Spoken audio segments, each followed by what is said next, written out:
अमरीश पुरी के दिल जले।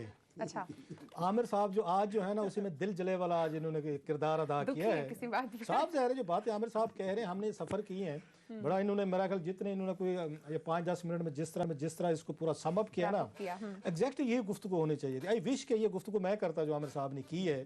और ये देखेंगे आप, अभी भी आज चीमें को जमानत मिल जाए, हमें टैग कर दिया जाता है, जैसे मैंने और आपने बताइए ने केसेस बनाए थे, हमने उन पर रेफरेंस फाइल किए थे, हमें गाली गलौज शुरू हो जाएगी कि आप लोगों ने जनाब देखा, आपको जरूरत कैसे हुई इन पे, ये 1.5 साल जेल में रहे, पकड़े गए, वो देखें जमानत हो गई।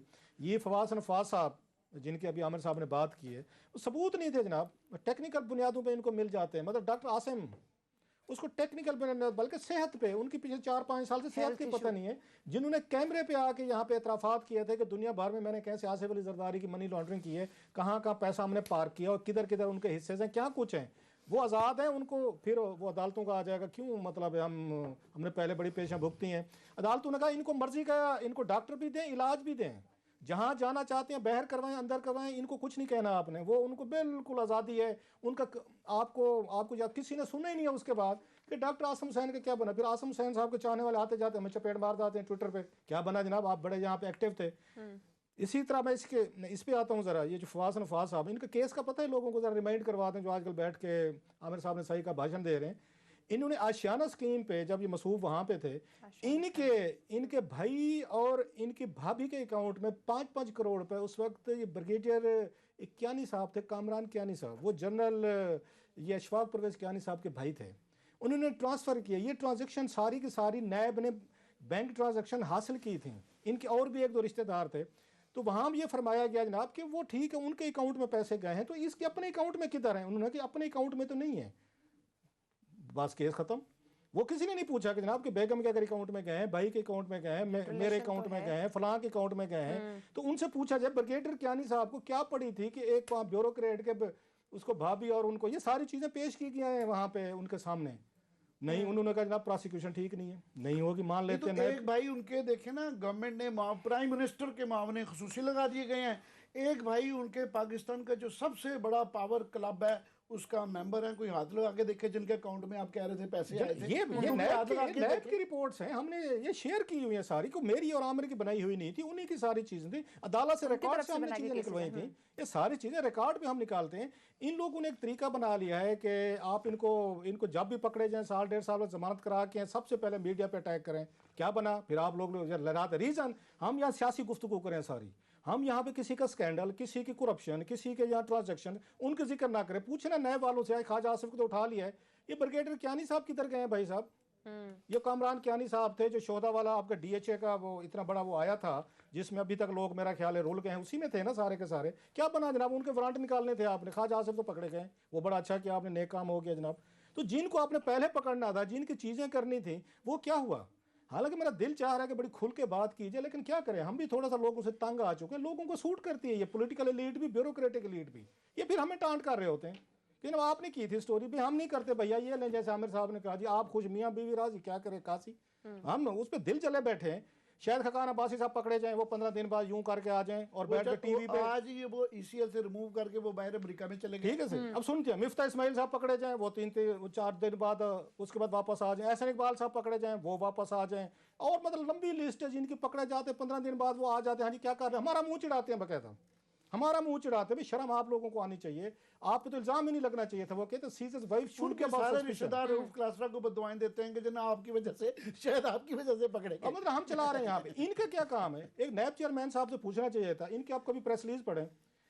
एक प्रेस रिलीज है जो कि इतने जी 20 केस हमने खोल दिए, हमने बला बला बला उस पर शो होना शुरू हो जाएगा, और उसी के नीचे बिल्कुल एंड पे जाके 2 लाइनों में होगा कि 10 केसेस हमने बंद भी कर दिए हैं।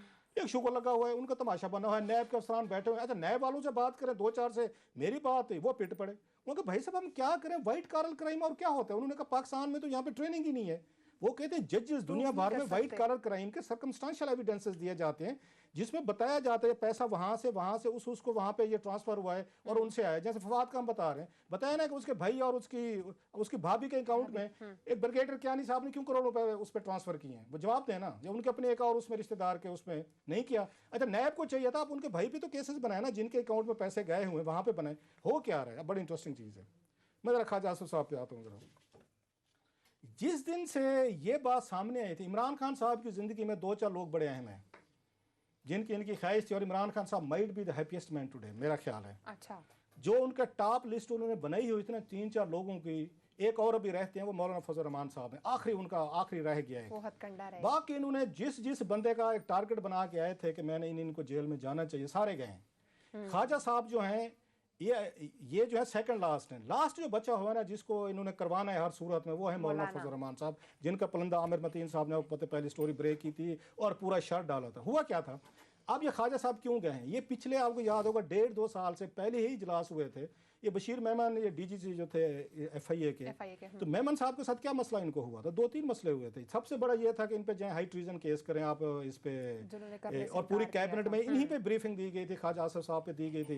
आगे से बशीर मेमन साहब हैं वो डट गए, उन्होंने कहा खान साहब आप ये काम शुरू करेंगे, उन्होंने एडवाइस किया था आजम खान को, इनको तो सर उन्होंने कल को आपने पोजीशन में आना है, फिर कल को वो एफआईए के जरिए आप पे और आपके बच्चों पे, बल्कि कहा था कि आपके बच्चों पे भी कल को ये केसेस करवाएंगे कि जनाब ये भी मिलने आते थे, ये भी उठते थे बैठते थे। सो उन्होंने एडवाइस किया आजम खान साहब को और इनको कि सारे काम मत करें, और हमारे पास कोई लॉ नहीं है जिसके तहत हम इन पे हाई ट्रीजन केसेस करें।